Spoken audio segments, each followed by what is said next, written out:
Doncs aquí ens trobem en un altre dels jaciments del conjunt paleontològic de Fumanya, en aquest cas és el celobert de la mina de Esquirol, i aquí, entre d'altres troballes que hem fet, aquí podem destacar la fulla d'aquesta palmera. És un espècimen que els estudis han determinat que és del gènere Sebalites i destaca que és una de les millors preservades del Cretacic superior. Podem veure com està tota la fulla sense preservar de forma completa. Les interpretacions fetes fins ara creiem que és que va haver una tempesta que va arrencar les fulles de les palmeres i les va dipositar al fons de la plana fangosa, la marisma que hi havia fa 65 milions d'anys aquí a la zona de Fumanya, i per això ha permès que se'ns preservés tota la fulla completa.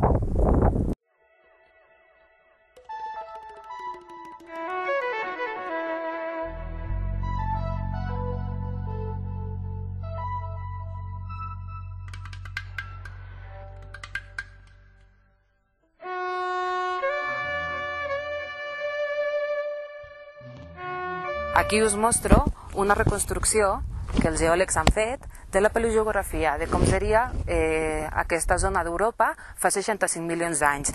Nosaltres, si podeu veure bé, ens situaríem en aquesta part d'ací. Podeu veure, us heu d'imaginar una gran superfície, una gran planura, seríem vorejant ja la costa, perquè penseu que encara els Pirineus no existien. La península ibèrica estava rotant, ens començàvem a juntar amb el continent europeu i mica en mica s'anava al mar, el que és actualment l'oceà Atlàntic, anava desapareixent. Aquí teníem una zona, una gran plana propera al mar, segurament amb una influència transicional, seria com una marisma actual, i heu de pensar grans superfícies en la que aquí vindrien els dinosaures titanosaures a passejar i segurament en busca d'aliment.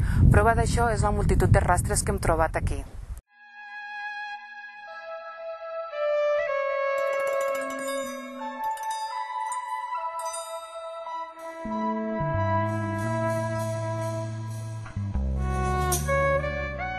Aquí en el jaciment de Esquirol també una de les altres característiques que té és que en ell, que el fa important, és que en ell s'ha trobat un rastre en el que només s'hi veuen les mans del dinosaure titanosaure. Perquè durant aquests anys hem estudiat el per què només s'hi van conservar les mans en aquest rastre. En altres parts del món s'havien descrit també aquest tipus de rastre i una de les interpretacions era que els dinosaures havien nedat i durant la natació només es recolzaven les potes del davant. En canvi, hi havia d'altres paleontòlegs que pensaven que no, que havien caminat sobre la superfície terrestre, el que passa que per diferent transmès de pes de les mans amb els peus només els havia preservat en capes inferiors les petjades de les mans. Nosaltres, comparant aquest rastre amb altres rastres que tenim a Fumanya Sud, en el que sí que tenim les empremtes tant dels peus com de mans, hem pogut deduir que el cas és que es tractava que els dinosaures no nedaven, sinó que caminaven sobre terra, sobre, això sí, un lloc molt proper al mar, una platja, una marisma seria, però que caminaven amb totes quatre potes.